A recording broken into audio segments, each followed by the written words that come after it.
The divide does not seem to reduce as both sides of the political landscape dig in on their long-held positions on both local and global issues. Here is an example of AOC versus Turker. Well, Alexandria Ocasio-Cortez has finally found a problem with Joe Biden's immigration policy. No, she's not crying at yet another fence outside an immigration facility, but she's still pretty upset. She's upset that Joe Biden is not doing enough to help MS-13. He's doing a lot to help, but not enough, according to Sandy Cortez.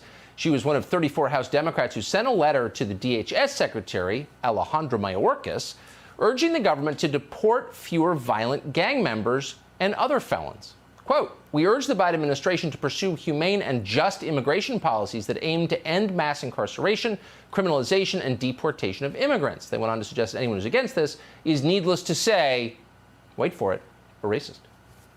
Jonathan Fahey is the former director of ICE. We're happy to have him join us tonight. Mr. Fahey, thanks so much for coming on. More violent gang members.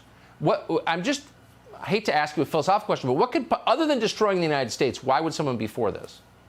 Other than just simply trying to get as many illegal aliens in the country as possible and to encourage more to come by saying there's no scenario you'll get thrown out, I can't think of anything whatsoever. It clearly will harm public safety. And this is so remarkable because if you think about it, it wasn't that long ago when Democratic politicians might be on a stage with police officers or crime victims and speaking on their behalf. Now we have AOC and 34 or so House members using their power, prestige, time, resources to advocate on behalf of MS-13 members. It is truly astonishing. And there is no consideration for the victims of these gang members because most of them have probably committed horrible crimes while they're here, but if we leave them here, they'll commit even more crime. And how do you talk to a crime victim or a crime victim's family member and explain to them why we didn't deport an MS-13 member? It is truly astonishing.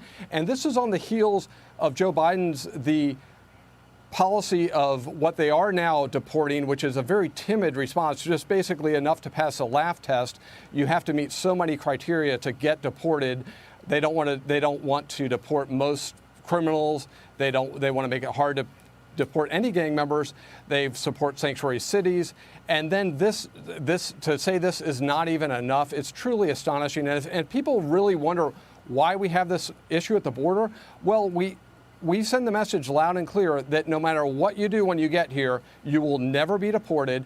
And when you're here, you get everything American citizens get, and then some, because you clearly have a lot more representation in Congress than most Americans, and certainly than crime victims, which is horrible. But you also have more representation in the White House. And again, this is like every single one of these things. The people that bear the cost of this, the people that live in the neighborhoods that are afflicted by the gang members and by the gang crimes, that are intimidated, that are terrorized, that are victims of the most horrible crimes, they're not the ones that are making these policies. They're not the ones that are going, driving to Whole Foods, parking outside in their Tesla. It's always the people that are the forgotten people that absorb all of these costs. And it is really, it's so harmful. It's one of the most cynical and dishonest policy debates we've ever had in this country. And you look at this border crisis where you have the vice president, I don't want to say her name for fear of mispronouncing it, but they put her in charge of this. One of the reasons is to really send the message that anyone can come here, because they put somebody in charge of the border that hates law enforcement and is pro-open borders and pro-amnesty. So what is the message to the rest of the world? Come on in, it's open borders, it's amnesty, and if you come in, you're never getting kicked out. The message is we hate America.